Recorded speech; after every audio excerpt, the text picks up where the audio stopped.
She lived on the street with her son until a millionaire recognized her as his childhood love. The November wind cut through Harper Martin's threadbare coat like 1,000 tiny knives, each gust a reminder of how far she had fallen. She pulled her 6-year-old son, Dylan, closer to her side as they huddled beneath the awning of Ferguson's General Store in Millbrook Falls, a town that had once felt like home, but now seemed to exist only to witness her shame. "Mama, I'm hungry," Dylan whispered, his small voice barely audible over the rustle of dried leaves skittering down Main Street. Harper's heart fractured a little more, the way it did every time her son spoke those words. She reached into her pocket, fingers closing around $3.47, everything they had left in the world. "I know, baby. We'll get something soon." The lie tasted bitter on her tongue, but what else could she offer? The truth that they had nowhere to go, that the shelter had reached capacity, that she had exhausted every option, would only frighten him more. At 6 years old, Dylan had already seen too much, understood too much about the cruelty of circumstance. Harper had been a different person once. 3 years ago, she'd been a dental hygienist with her own apartment, a reliable car, and dreams that extended beyond mere survival. Then her mother's cancer diagnosis had arrived like a thief in the night, stealing not just her mother's life, but Harper's savings, her job, and eventually her housing. The medical bills had been astronomical, and Harper had paid them all, right down to the last penny, because that's what you did for family. That's what love demanded, but love didn't pay the rent. Love didn't keep the electricity on. And when her mother died anyway, love certainly didn't shield Dylan from the cold November nights on Millbrook Falls streets. "Harper, Harper Martin," the voice came from behind her, deep and uncertain, tinged with disbelief. Harper turned slowly, instinctively placing herself between Dylan and whoever had recognized her. She had learned to be wary of attention. It usually brought pity at best, danger at worst. The man standing before her looked like he'd stepped out of a magazine spread. His charcoal grey suit probably cost more than Harper had earned in 6 months at her old job. Dark hair, touched with distinguished silver at the temples, framed a face that stirred something in her memory, something from a lifetime ago, when she'd been a different girl in a different world. Lucas? The name escaped her lips before she could stop it. Lucas Moore? His expression shifted from uncertainty to confirmation, and something else, something that looked almost like pain. "I thought that was you. God, Harper, what are you doing out here? It's freezing." Lucas Moore, the boy who had left Millbrook Falls 23 years ago when they were both 14, his family moving to Boston for his father's job. They'd been inseparable that last summer before he left. 2 kids who'd explored every creek, climbed every tree, and sworn to be best friends forever. She'd written him letters for a year after he moved, pouring out her teenage heart onto notebook paper. He'd stopped responding after the 6th month. And now he stood before her, clearly wealthy, clearly successful, while she clutched her son and tried not to shiver too visibly. "I'm fine," Harper said automatically, the same lie she told everyone. "Just waiting for someone." Lucas's eyes, still that same intense shade of blue she remembered, flickered to Dylan, then to the overstuffed backpack at her feet that contained everything they owned in the world. His jaw tightened. "And Harper, please don't insult my intelligence. Are you living on the street?" The directness of the question caught her off guard. She wanted to lie again, to protect what little dignity she had left.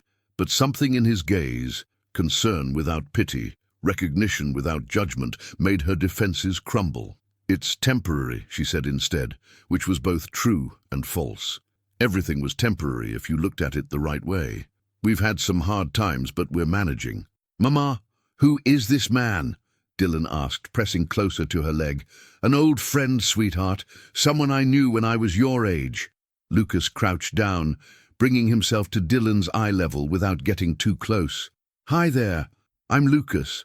Your mum and I used to catch frogs together in Miller's Creek. She was much braver than me. She'd pick them right up while I was still afraid they'd pee on my hands." Despite everything, Harper felt a smile tugging at her lips. They do pee on your hands and you know it. Dylan giggled, an actual laugh, and the sound was so precious, so rare these days, that Harper felt tears prick her eyes. Lucas stood, and when he looked at Harper again, his expression had shifted into something resolute. I just got back to town yesterday. I'm renovating the old Morrison estate on the hill, turning it into a hotel and event center. I'm staying there during the construction. It's huge, half empty, and has a working kitchen and heat. Please, Harper, let me help you, both of you. Pride warred with desperation in Harper's chest. She had asked for help so many times over the past year, had been rejected, pitied and dismissed, until she'd learned to stop asking. But this was Lucas. Lucas, who had shared his lunch with her every day in 7th grade when her father lost his job. Lucas, who had never made her feel small for being poor even when they were kids. I can't accept charity, she said softly. It's not charity. I need help with the renovation project, actually. I could use someone to coordinate the interior design elements, manage the contractors when I'm in meetings. It would be a job, Harper. Room and board plus a salary. You'd be doing me a favor. They both knew it wasn't entirely true, but the framework of employment made it bearable. It gave her a way to accept without feeling like she was taking handouts. I don't have any experience with that kind of work, Harper admitted. But you have good taste, attention to detail, and I trust you. That's more valuable than experience. Lucas's voice softened. Please, it's going to snow tonight. Let me at least get you both somewhere warm. Harper looked down at Dylan, at his thin jacket and the hopeful light that had sparked in his eyes at the mention of heat and a kitchen. How could she let pride trump his well-being? Okay, she whispered, just until we get back on our feet. Lucas's smile transformed his entire face, and for a moment Harper saw the boy he'd been, the one who had promised they'd be friends forever before life had pulled them in different directions. My car's just down the street. Come on. As they walked toward a sleek black Mercedes, Harper tried not to think about how she must look, unwashed, exhausted, desperate. She tried not to wonder what Lucas saw when he looked at her now, compared to the girl she'd been when they were 14, and the world had seemed full of possibility. The Morrison estate loomed against the darkening sky as they drove up the winding hill road. Harper remembered it from her childhood, the mysterious mansion where old Mrs. Morrison had lived alone after her husband died, surrounded by rumors and overgrown gardens. Now scaffolding embraced its Victorian bones, and lights glowed from several windows. It needs a lot of work, Lucas said as he parked, but the structure is sound. I fell in love with it the moment I saw the listing. Reminded me of this town, you know. Beautiful bones, just needs someone to see its potential. Harper wondered if he was still talking about the house. Inside, the mansion was a contradiction. Elegant crown molding and original hardwood floors contrasted with areas of exposed studs and construction equipment. But it was warm, blessedly warm, and Harper felt Dylan relax against her side. The west wing is mostly finished, Lucas said, leading them through a grand hallway. 3 bedrooms, 2 bathrooms, full kitchen. I've been camping out in the master, but there's a 2-bedroom suite that's perfect for you and Dylan. He opened a door to reveal a spacious room with a queen-sized bed, clean linens, and an adjoining room with twin beds decorated with cheerful blue curtains. It looked like heaven. The bathroom's through there, Lucas continued, pointing. Towels are in the linen closet, and there's a washer and dryer in the utility room downstairs if you need them. Kitchen's fully stocked. Help yourself to anything. Dylan was already exploring the twin room, exclaiming over the soft beds and the window seat that overlooked the gardens. Lucas, I don't know what to say, Harper began, but he held up a hand. Don't say anything yet. Just get settled, get warm, feed your son. We can talk about everything else tomorrow. He paused at the door, then turned back. It's really good to see you again, Harper, even under these circumstances. Yet after he left, Harper stood in the middle of the room, overwhelmed by the sudden shift in their fortunes. Dylan emerged from his exploration and wrapped his arms around her waist. Mama, is this real? Are we really staying here? Harper knelt down, cupping his face in her hands. His cheeks were fuller than she'd thought, but she could still see the shadows beneath his eyes, the weight of worry no child should carry. For now, yes. But Dylan, we have to be on our best behavior, okay? Mr. Lucas is being very kind to us, and we need to show him we're grateful. I like him, Dylan announced. He's nice. And Mama, he looks at you the way Prince Philip looks at Sleeping Beauty in the movie. Harper's heart stuttered. What? No, sweetheart, we're just old friends. But as she drew Dylan a warm bath and watched him play with soap bubbles for the first time in months, she couldn't help but remember the way Lucas had looked at her, not with pity or disgust, but with something that felt dangerously like tenderness. That night, after Dylan had fallen asleep in his clean bed with a full stomach, Harper stood at the window, looking out at the lights of Millbrook Falls below. She had fallen so far, and Lucas had risen so high. The gap between them seemed insurmountable. But for tonight, at least, they were both safe and warm. Tomorrow would bring its own challenges, its own questions about what she was doing here, and whether she could ever bridge the distance between the girl she'd been and the woman she'd become. Tomorrow, she would have to face Lucas again and figure out how to work for a man who had once been her best friend and who now, inexplicably, had become her savior. Tomorrow, she would have to remember that fairy tales didn't happen to women like her, broken, homeless, desperate. But tonight, as she finally allowed herself to sleep in a real bed, Harper let herself dream, just for a moment, of impossible things. Harper woke to sunlight streaming through curtains that actually blocked the cold. For a disoriented moment, she forgot where she was, her body tensing with the instinct to grab Dylan and their belongings, to be ready to move before someone chased them away. Then memory returned. Lucas, the mansion, the impossible kindness of a childhood friend who had become a stranger. She could hear Dylan's soft breathing from the next room, still asleep. It was the latest he'd slept in months. On the streets, dawn meant danger past for another night, but also brought exposure and the need to keep moving. Here, he could simply rest. Harper slipped out of bed, acutely aware that she was still wearing the same clothes she'd had on for 3 days. Her reflection in the bathroom mirror made her wince, dark circles, chapped lips, hair that desperately needed washing. She looked like what she was, a woman who had been living rough, fighting to survive. The shower was a revelation. Hot water, actual water pressure, soap that smelled like lavender instead of the harsh antiseptic of shelter bathrooms. Harper stood under the spray until her skin turned pink, washing away weeks of grime and exhaustion.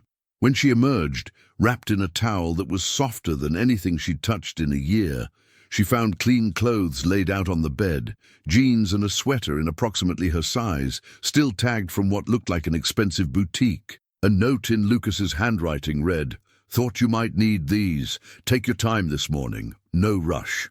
L." The casual thoughtfulness of it made her throat tight. How long had it been since someone had anticipated her needs, had cared about her comfort? She dressed quickly, the clothes fitting reasonably well, and then woke Dylan for his own shower. By the time they made their way downstairs, following the smell of coffee and something baking, Harper had armored herself with determination. She would not be a charity case. She would earn her keep, prove her worth, and get herself and Dylan back on solid ground. Lucas's kindness was a gift, but it was also temporary. She couldn't afford to forget that. The kitchen was enormous, all granite countertops and stainless steel appliances. Lucas stood at the stove, spatula in hand, looking remarkably domestic in jeans and a navy Henley. Music played softly from a speaker, something classical that Harper didn't recognize. "Good morning," he said, turning with a smile that faltered slightly when he saw her. His eyes widened, and Harper realized with a jolt that he'd never seen her clean, never seen her as anything other than the desperate woman on the street. Now, washed and dressed properly, she probably looked more like the girl he'd known. "Is that my mama?" Dylan asked with exaggerated shock, making both adults laugh. "I clean up okay when I have access to hot water," Harper said lightly, though her cheeks burned. "You look—" Lucas seemed to struggle for words. "I made pancakes." Hope that's okay. I wasn't sure what Dylan liked, so I also have eggs and bacon. Pancakes! Dylan's enthusiasm was answer enough. He climbed onto a bar stool at the island, eyeing the stack of golden pancakes with reverence.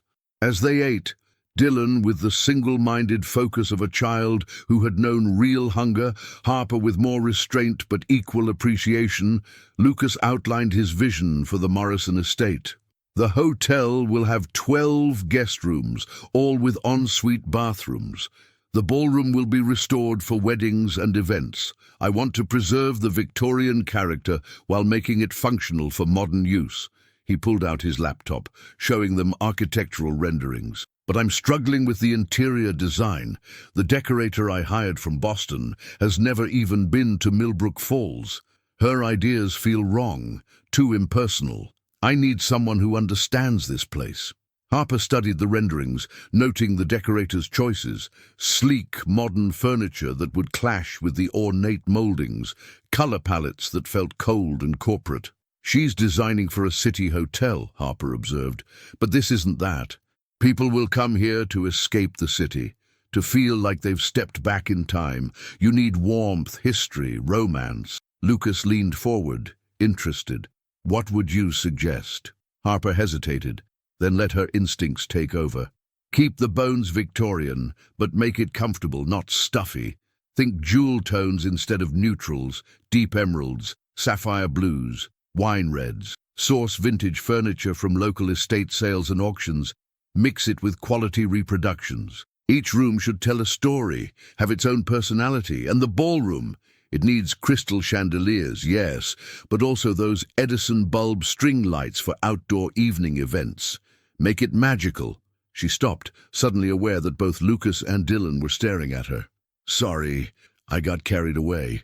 No, that's perfect, Lucas said, his voice warm with something that might have been pride. That's exactly the vision I had but couldn't articulate. Harper, this is why I need you. Will you do it? Actually take on the design coordination? I don't have any credentials, Harper warned. No degree, no professional experience. You have something better. You have vision and you understand this place. The technical stuff we can figure out together. He named a salary that made Harper's eyes widen. It was more than she'd made as a dental hygienist, more than she'd thought possible for someone in her position. That's too much, she protested. It's the going rate for a project of this scope.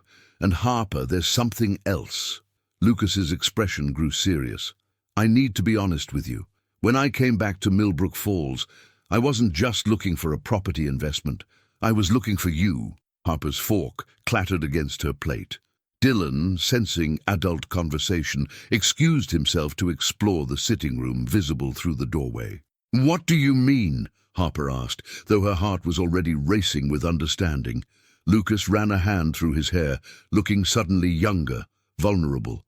After my father died 2 years ago, I found a box of my old things in the attic. Your letters were in there, Harper, all 12 of them, every word you wrote me when we were kids.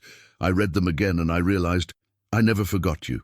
You were my best friend, and I let you go without a fight because I was 14 and stupid and didn't know how to maintain a long-distance friendship. He stood, pacing to the window that overlooked the gardens. I tried to find you online, but you don't have social media. I called the town hall, but they couldn't give me information, so I came back thinking maybe I'd ask around. Maybe someone would know where Harper Martin ended up. His laugh was hollow. I never imagined I'd find you on the street. Harper's mind reeled. You came back here looking for me? Lucas, that's insane. I'm nobody. I'm a disaster. You're successful and wealthy and lonely, he interrupted, turning to face her. I'm 37 years old, Harper. I've built a successful real estate development company. I have more money than I know what to do with, and I realized I don't have anyone who really knows me. Everyone in my life now knows Lucas Moore, the businessman. But you knew Lucas, the kid who was afraid of frogs and who cried when we found that injured bird and couldn't save it. The memory hit Harper with unexpected force. The two of them, 13 years old, cradling a sparrow that had fallen from its nest. Lucas's tears mixing with hers when it died in his hands. You have a good heart, she'd told him then. "It hurts because you care so much. I never forgot you either," Harper admitted quietly. "Even when I stopped getting letters back, even when life got hard, I'd think about you sometimes. Wonder if you were happy, if you'd become the architect you always talked about wanting to be." "Real estate development is close enough," Lucas said with a half smile. "And you? Did you become a teacher like you wanted?" Harper's laugh was bitter. "No, life had other plans. I became a dental hygienist, which I actually enjoyed until—" She gestured vaguely, encompassing the cascade of disasters that had led her to the streets. "My mum got sick. Stage 4 cancer. I spent every penny I had on her care, and she died anyway. Lost my apartment. Lost my job because I missed too many days caring for her, and then the shelter system is a nightmare when you have a child." "Dylan's father?" Lucas asked carefully. "Gone before Dylan was born. He made it clear he wanted nothing to do with fatherhood." Harper's voice hardened. "Which is fine. We don't need him." "No," Lucas agreed. "You don't. You're one of the strongest people I've ever known, Harper. The girl who stood up to Tommy Peterson when he was bullying that new kid, who worked 2 paper routes to help your family, who always shared whatever she had even when she didn't have much. That girl grew up into someone even more remarkable." Harper felt tears threatening and blinked them back fiercely. "Don't canonize me, Lucas. I've made mistakes. I've failed at almost everything. You kept your son safe and loved through hell. That's not failure, that's heroism." Before Harper could respond, Dylan burst back into the kitchen, clutching a dusty photo album. "Mr. Lucas, I found pictures. Is this you and Mama when you were kids?" Lucas laughed, coming to look over Dylan's shoulder. "Oh man, where did you find that?" "Yeah, that's us." Harper must have been about 12 there. Harper joined them, looking at the faded photograph. 2 children grinned at the camera, arms around each other's shoulders, standing in front of Miller's Creek. She remembered that day. They'd spent hours building a dam out of rocks and sticks, getting completely soaked, laughing until their sides hurt. "You both look happy," Dylan observed, with a child's simple wisdom. "We were," Harper said softly, meeting Lucas's eyes over her son's head. "We really were." The moment stretched between them, heavy with history and possibility, until Lucas cleared his throat. "So, Harper Martin, do we have a deal? Will you help me bring the Morrison estate back to life?" It was more than a job offer, they both knew. It was a bridge between past and present, a chance to reclaim something they'd lost when they were too young to understand its value. "We have a deal," Harper said, extending her hand. When Lucas took it, his grip was warm and firm, and Harper felt something shift in her chest, the first flutter of hope she'd allowed herself in years. Maybe, just maybe, life could offer second chapters. Maybe she didn't have to be defined by her losses.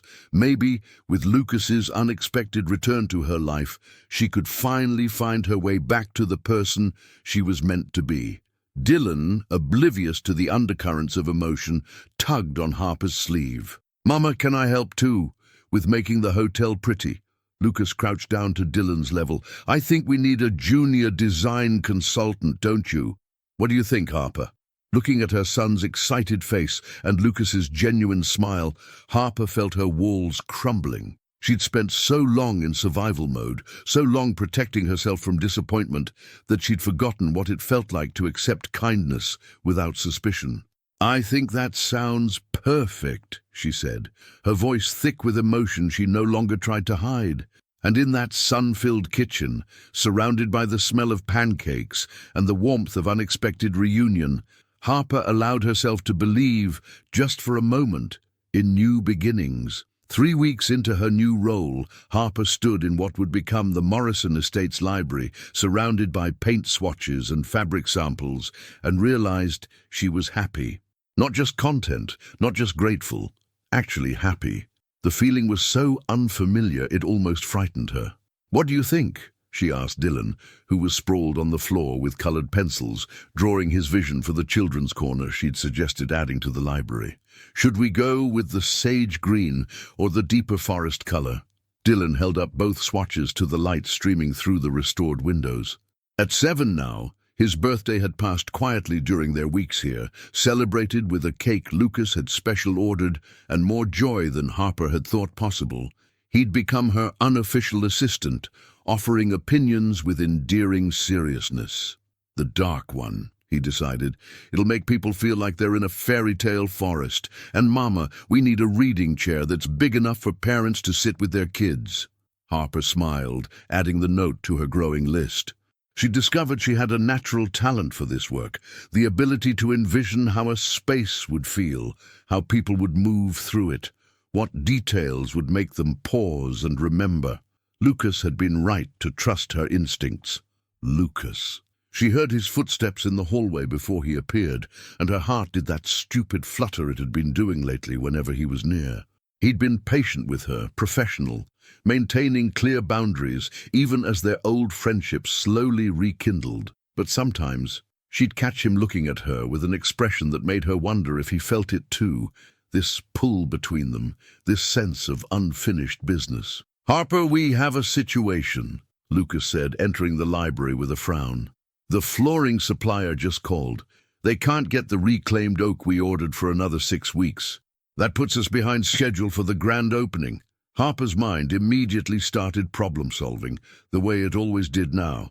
What about Millbrook Salvage? Old man Peterson, who used to run it, is he still in business? Last I heard, his son took it over. Tommy Peterson? Harper's nose wrinkled. Tommy had been the bully Lucas mentioned, the one she'd stood up to as a kid. They'd had an ugly confrontation in high school too, when he'd made crude comments about her working-class background. "Great. I'll handle it," Lucas offered, but Harper shook her head. "No, I will. It's my job, and I can't avoid people from my past forever. Besides, Tommy's probably changed. People grow up." An hour later, driving Lucas's truck to Millbrook Salvage, he'd insisted she use it for work errands, and she'd finally stopped protesting. Harper wondered if she'd been too optimistic. Tommy Peterson hadn't just grown up. He'd grown mean, his face hardened by whatever life had thrown at him. "Well, well," he said when she entered the salvage yard. "Harper Martin. Heard you were back in town, working for Moore. Must be nice landing on your back. I mean, feet, after living on the streets." The crude implication made Harper's jaw tighten, but she forced herself to remain professional. "I need reclaimed oak flooring, about 800 square feet. What do you have?" Tommy made a show of checking his inventory, clearly enjoying her need for his help. "Got some nice pieces from the old Fitzgerald house, top quality, but it'll cost you." He quoted a price that was easily double what it should be. Harper's eyes narrowed.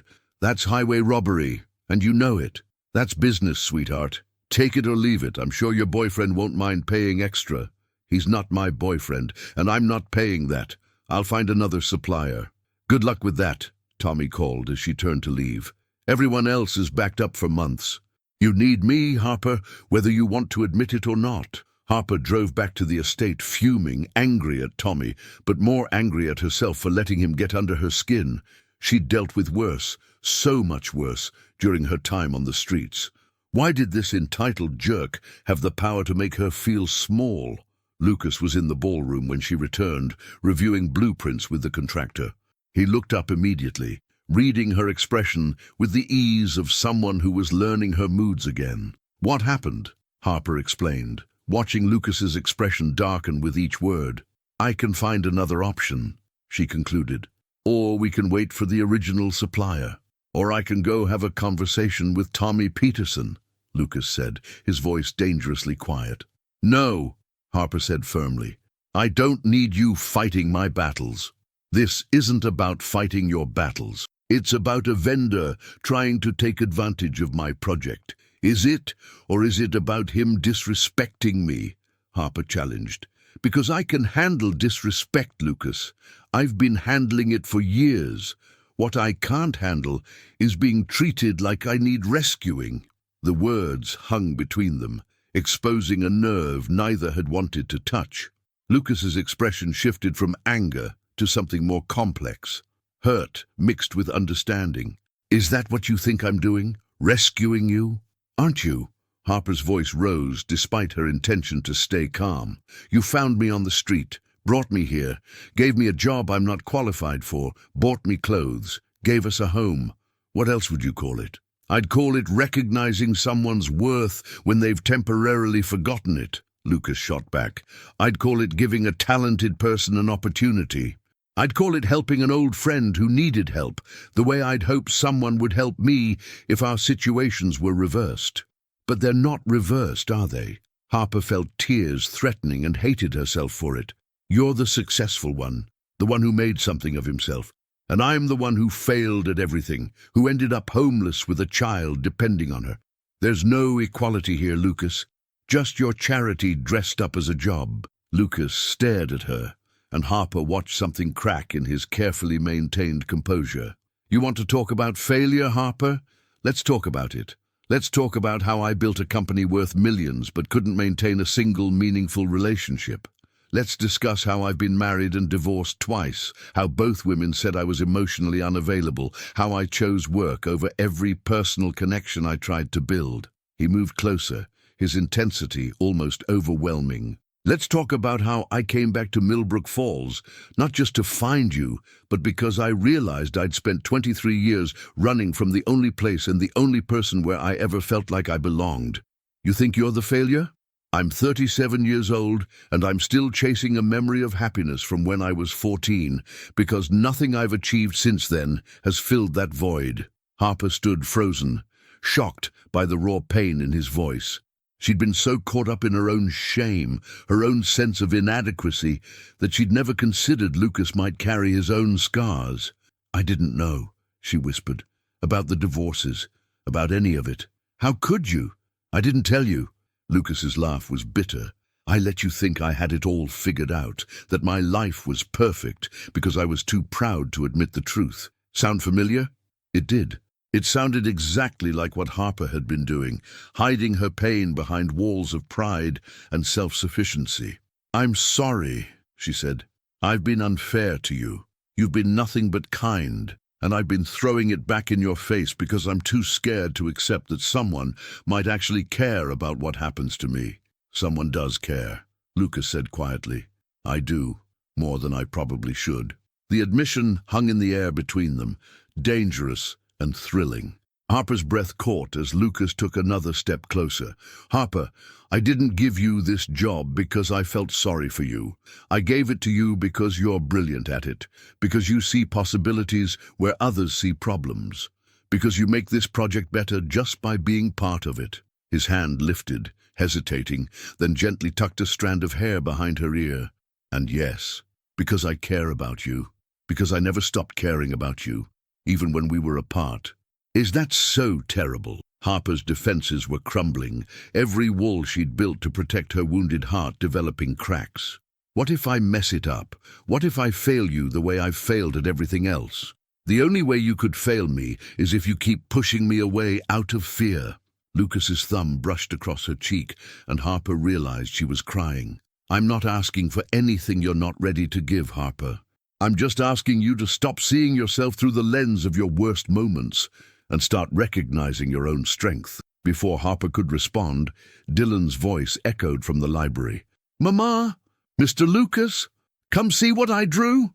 The spell broke, and they stepped apart, both slightly breathless. Lucas smiled, soft and understanding.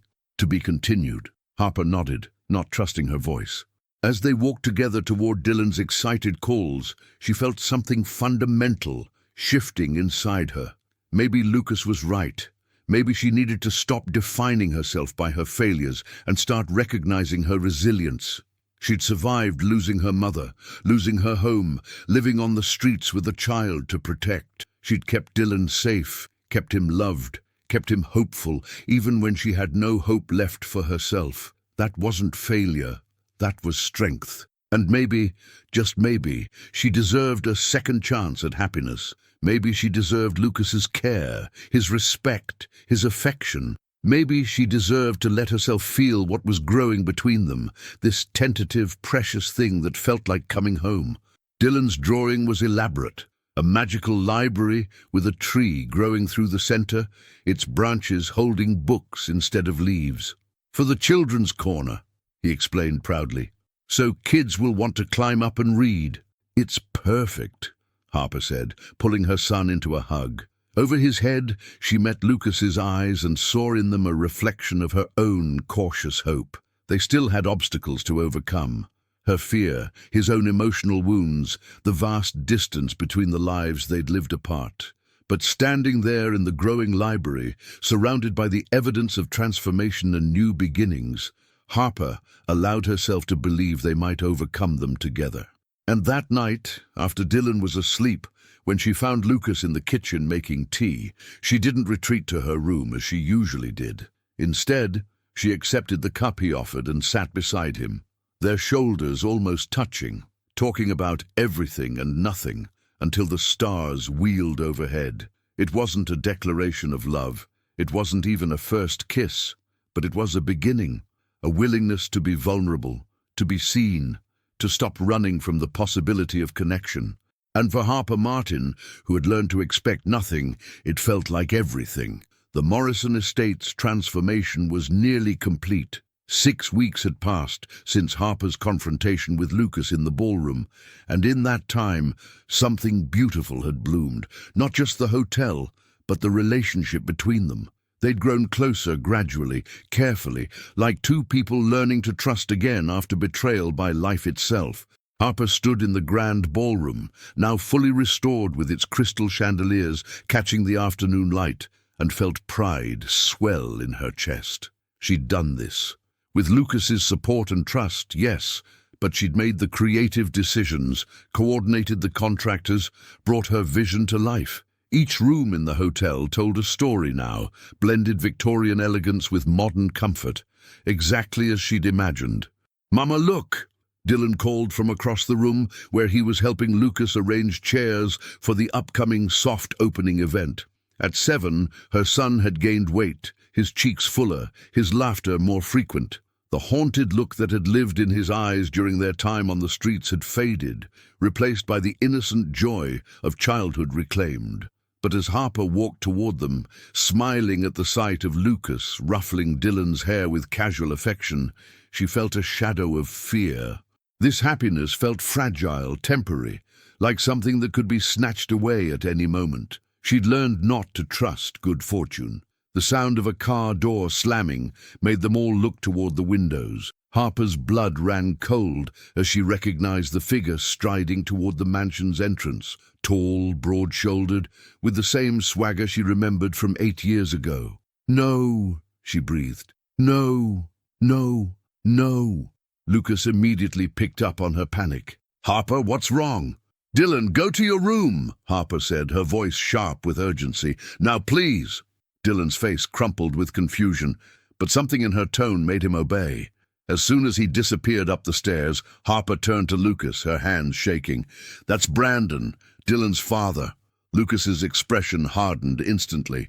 "The one who abandoned you?" "He didn't just abandon us. He told me to get rid of the pregnancy, and when I refused, he said he wanted nothing to do with me or the baby." Harper's voice trembled with a mixture of old pain and fresh fear.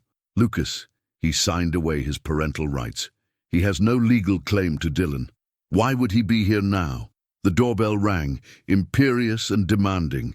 Lucas squeezed Harper's shoulder. "Stay here. I'll handle this." "No, I need to face him." Harper straightened her spine, drawing on the strength she'd developed during her hardest times. "This is my fight." They walked to the door together, and when Harper opened it, she came face to face with Brandon Mitchell for the first time since she'd told him she was pregnant. He'd aged, his hairline receding, his face harder, but his eyes still held that same selfish calculation she remembered. "Harper," he said, his smile not reaching his eyes, "you look good. Better than the last time I heard about you anyway. Living on the streets with my kid, that must have been rough." The casual cruelty of it, the way he claimed Dylan as his kid after years of absence, made Harper's blood boil. "What do you want, Brandon?" His gaze slid past her to Lucas, assessing, calculating. "I heard through the grapevine that you landed on your feet, working for some rich developer, living in a mansion. Seems like you're doing pretty well for yourself now." "That's none of your business. You gave up any right to know about our lives 8 years ago. Brandon's smile turned ugly. See, that's where you're wrong. I've been talking to a lawyer, and apparently I can petition to reinstate my parental rights, especially now that you can actually provide for the boy. When I signed those papers, you were working minimum wage. No court is going to think it was fair for you to ask me to pay child support when you could barely support yourself. Harper's world tilted. You want custody? You don't even know Dylan. You've never met him, never asked about him. I don't want custody, Brandon interrupted. I want what's fair. You've clearly come into some money, living here with your rich boyfriend. I think I deserve compensation for all the years I could have been in my son's life, but was unfairly excluded. Lucas stepped forward, his voice deadly calm. You signed away your rights voluntarily. You can't come back now demanding money because Harper's situation has improved. And you are? Brandon's tone was mocking. Lucas Moore, the owner of this property and Harper's employer, and I have excellent lawyers who would be very interested in your attempt at extortion. Brandon's confident facade cracked slightly. It's not extortion. It's a father wanting to be part of his son's life. Don't lie, Harper said, her voice steady despite the fear churning in her stomach. You don't want Dylan. You never did. You want money, and you think I'm an easy target because I was homeless. Was being the key word, Brandon countered. You've done pretty well for yourself, Harper. Landed yourself a rich man, got a cushy job living in a mansion. Some would say you've been very clever. I just want my fair share. The implication that Harper had used her relationship with Lucas for financial gain made her sick. But before she could respond, Lucas spoke, his voice carrying an edge of steel she'd never heard before. Get off my property, now. If you want to pursue legal action, have your lawyer contact mine. He pulled out a business card and thrust it at Brandon. But I should warn you, I have resources you can't imagine, and I will use every single one to protect Harper and Dylan from you. Brandon took the card, his expression ugly. This isn't over. That's my son in there, and I have rights. You have nothing, Harper said firmly, finding strength she didn't know she possessed. You gave Dylan up. You don't get to come back now because it's convenient for you. He's my son, mine, and I will fight you with everything I have. After Brandon left, his car spitting gravel as he peeled out of the driveway, Harper's legs finally gave out. Lucas caught her, guiding her to a chair in the hallway. He can't take Dylan, she whispered, tears streaming down her face. Lucas, he can't. Dylan doesn't even know about him. How do I explain that his father, who never wanted him, suddenly shows up demanding rights? Lucas knelt before her, taking her hands. He won't take Dylan. We won't let that happen. My lawyer is one of the best family law attorneys in the state. We'll fight this together. We? Harper looked at him through her tears. Lucas, this isn't your problem. You've done so much already, but I can't ask you to... You're not asking. I'm offering. Lucas's grip on her hands tightened. Harper, Dylan isn't just your son anymore. He's become important to me too. These past weeks, watching him grow, teaching him to fish in the creek, listening to his ideas about the hotel, I care about him deeply. Lucas, and I care about you, he continued, his voice rough with emotion. More than care. I love you, Harper. I think I've loved you since we were 14 years old, and you shared your lunch with me even though I knew you needed it yourself. I loved you when you were on the street, and I love you now. I love your strength, your resilience, your fierce protection of your son. I love every version of you I've ever known. Harper's breath caught. You can't mean that. I do.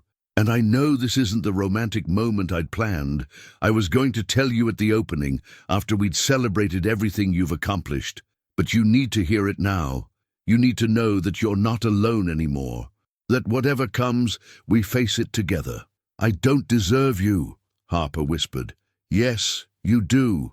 You deserve everything good life has to offer, and I want to be the one to give it to you, if you'll let me. Lucas cupped her face gently. I'm not trying to rescue you, Harper. I'm trying to love you. There's a difference. Harper leaned into his touch, feeling the last of her walls crumbling. She'd been so afraid of depending on someone, so terrified of being vulnerable, that she'd nearly pushed away the best thing that had happened to her since Dylan's birth. "I love you too," she admitted, the words feeling both terrifying and liberating. "I've been falling in love with you since that first night, when you looked at me like I was still worth something. I was just too scared to admit it." Lucas's smile was radiant. "Say it again. I love you." And this time Harper smiled through her tears. "I love you, Lucas Moore." He kissed her then, soft and sweet and full of promise. It was everything a first kiss should be, tender, passionate, perfect. When they finally pulled apart, Harper rested her forehead against his.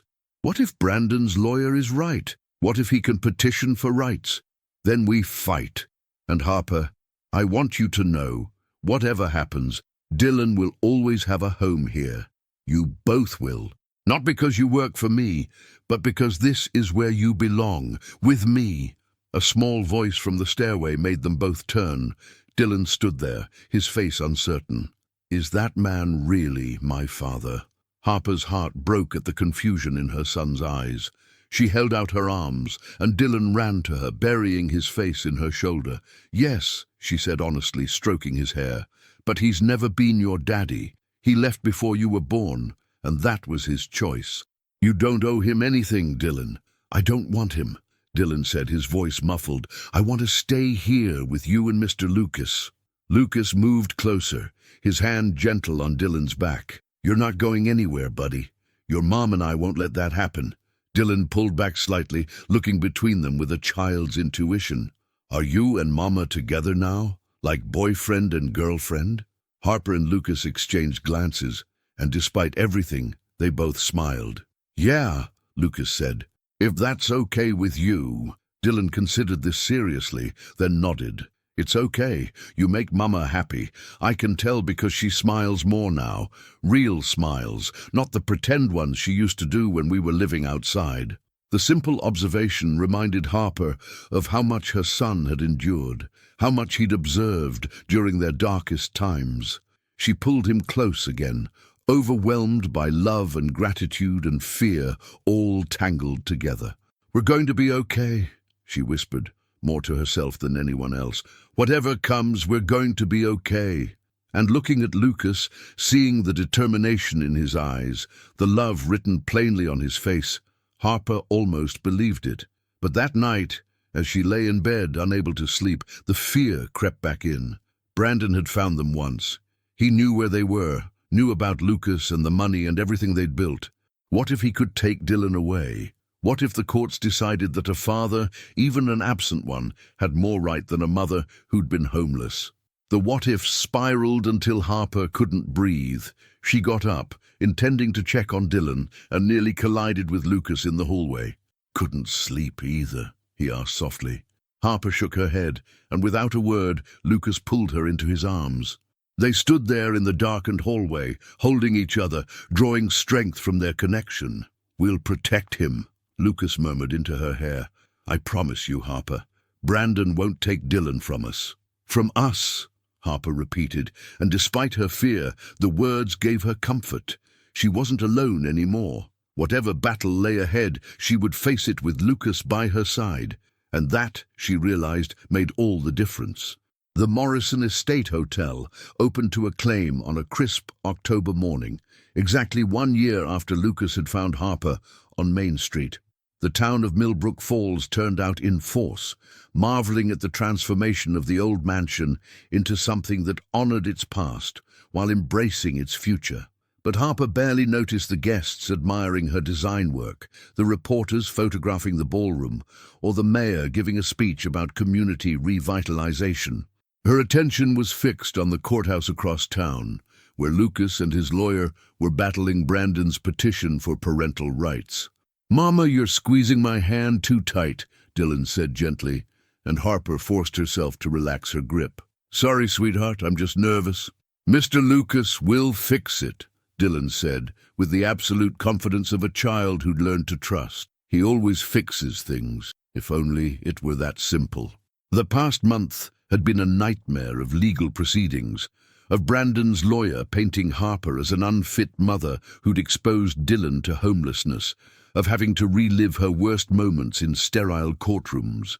Brandon claimed he'd signed away his rights under duress, that he'd been too young to understand the implications, that he deserved a chance to know his son. The fact that he'd waited until Lucas entered their lives, until there was money involved, made his motivations transparent. But the law, Harper had learned, didn't always account for human nature's uglier aspects.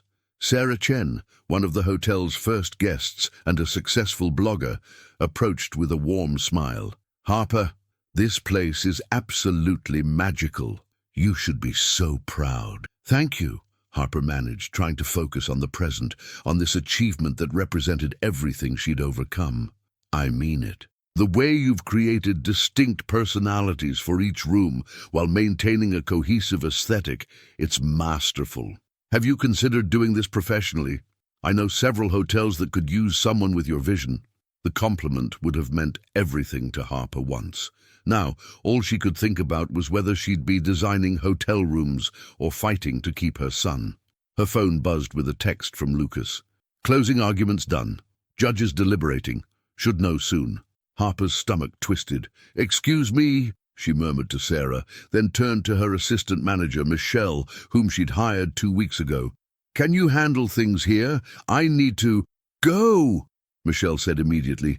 "We've got this. You need to be there when the decision comes." Harper grabbed Dylan's hand, but her son pulled back.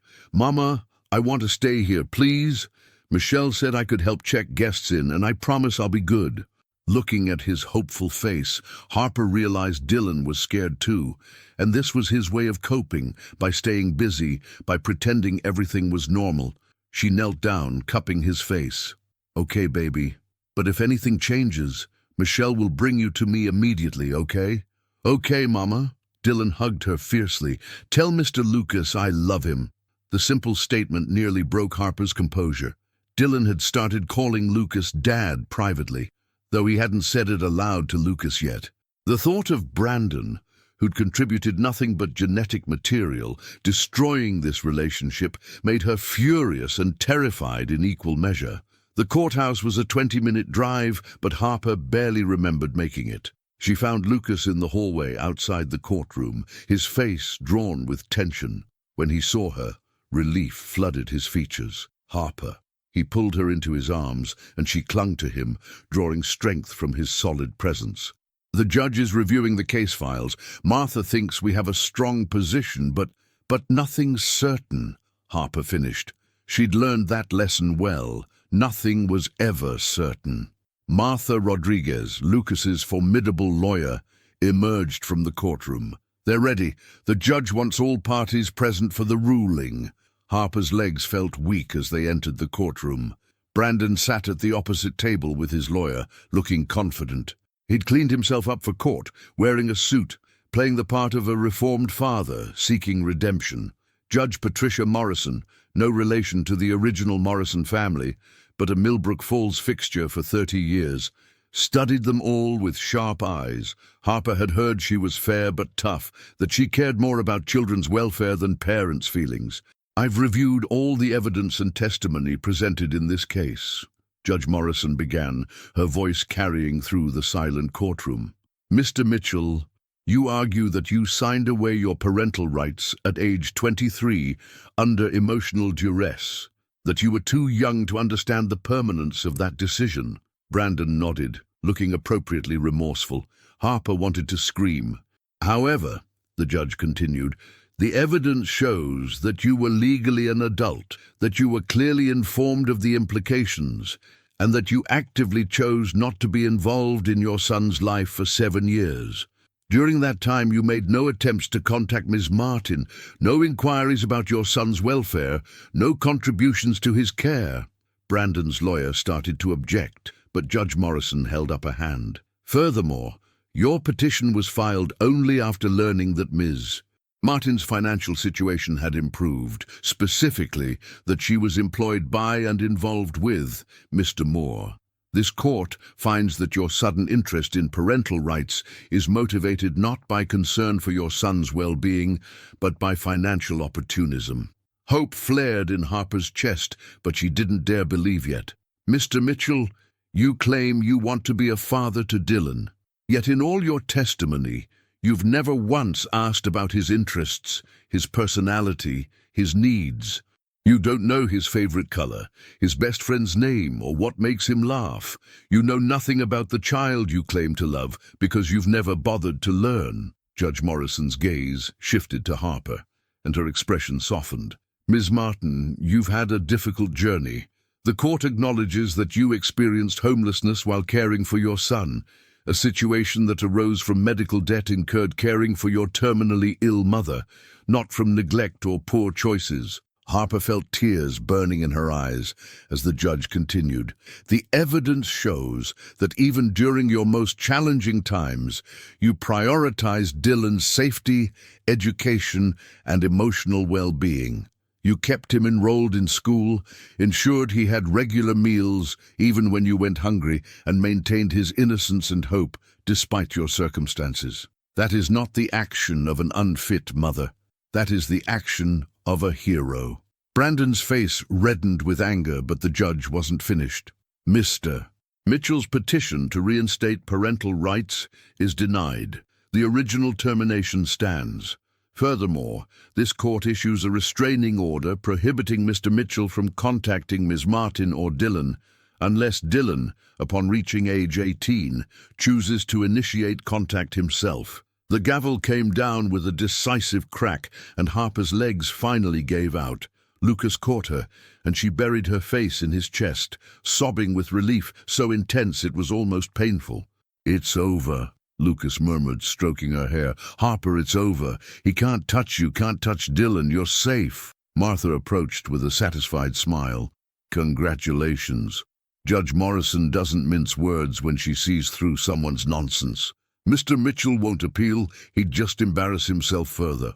Brandon stormed past them without a word, his lawyer following with a resigned expression. Harper watched them go, and for the first time, she felt nothing but pity. He'd given up something precious, the chance to know Dylan, to watch him grow, to be part of his life, and he didn't even realize what he'd lost. "Can we go get Dylan?" Harper asked, wiping her tears. "I need to see him." "Absolutely." They drove back to the Morrison estate, holding hands, not speaking, just absorbing the reality that the threat was gone. Dylan was truly, legally, completely theirs. No one could take him away. The hotel parking lot was full when they arrived, the opening reception in full swing. Harper and Lucas found Dylan in the library, their library, with its deep green walls and the reading corner he'd designed, showing a group of children the special features Harper had incorporated for young guests.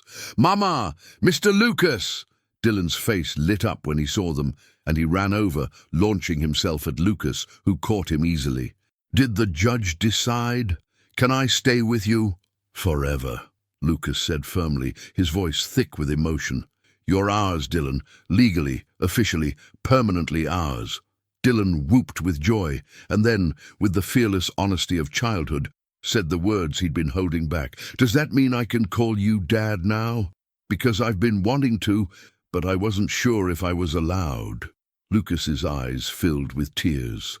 The first time Harper had seen him cry. "I would be honored," he managed. "So incredibly honored." "Dad." Dylan tested the word, then grinned. "Dad!" Harper watched them, her heart so full she thought it might burst. This was her family, not perfect, not traditional, but real and fierce and bound by love, stronger than blood. That evening, after the opening reception wound down and Dylan was finally asleep, exhausted from excitement, Harper and Lucas stood on the mansion's balcony, looking out over Millbrook Falls. The town sparkled with lights, peaceful and beautiful. "A year ago, I was sleeping on the street," Harper said softly. "I had lost everything except Dylan. I couldn't see past the next day, couldn't imagine ever being anything but desperate and scared." Lucas wrapped his arms around her from behind, and she leaned into his warmth. "And now," Now I have a career I love, a home that feels like it was always meant to be ours, and a family I never dared dream possible." She turned in his arms, looking up at his beloved face. "You gave me that, Lucas. You saw me when I was invisible to everyone else. You gave me something too," Lucas countered. "You gave me a purpose beyond profit margins and property development. You gave me a family, a real home, something worth fighting for.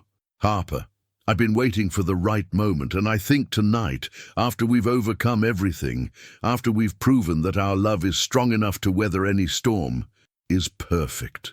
He pulled a small velvet box from his pocket, and Harper's breath caught. "I'm not asking because I think you need me," Lucas said, opening the box to reveal a simple, elegant ring. "I'm asking because I need you, because Dylan needs both of us, because we've built something beautiful together, and I want to keep building for the rest of my life. Harper Martin, will you marry me?" Harper looked at the ring, then at Lucas's face, seeing in his eyes the same love and commitment she felt in her own heart. She thought about the girl she'd been, sleeping on cold streets, believing she'd never be anything but broken. And she thought about the woman she'd become, strong, capable, loved. "Yes," she whispered. "Yes, Lucas, I'll marry you."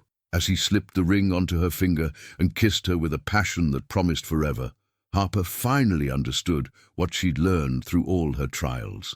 True love doesn't rescue you from your pain. True love walks beside you through it, holding your hand, sharing your burdens, until you come out the other side transformed. She had been homeless, hopeless, convinced she was nothing.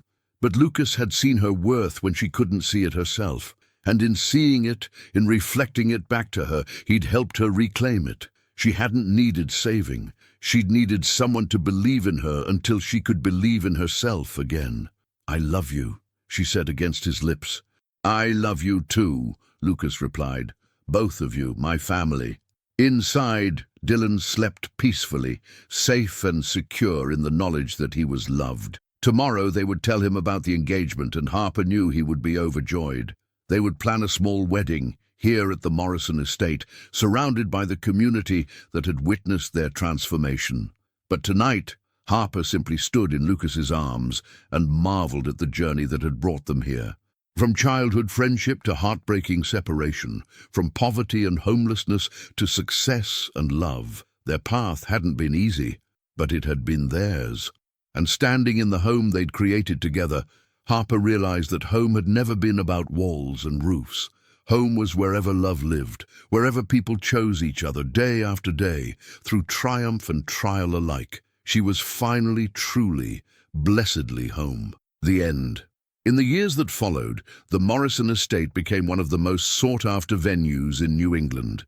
Harper's design firm, started in the hotel's third year of operation, brought beauty and purpose to spaces throughout the region. Dylan grew into a kind, creative young man who never forgot what it meant to struggle, using his privilege to help others the way his parents had helped each other. But more importantly, the three of them built a life filled with love, laughter, and the deep contentment that comes from knowing you've been seen at your worst and loved anyway.